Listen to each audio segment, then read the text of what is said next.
जो चला जाता है लौट कर नहीं आता। कहाँ चला जाता है ये समय? समय कहीं नहीं जाता, हम चले जाते हैं। ये प्राण कहाँ चला जाता है, लौट कर नहीं आता।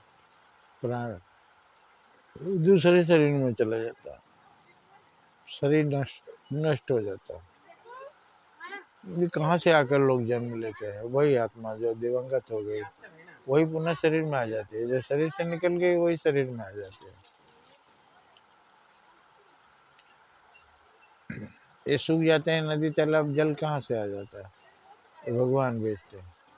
फिर जल कहाँ चला जाता है? सूख जाता है, फिर बादल बन जाता है।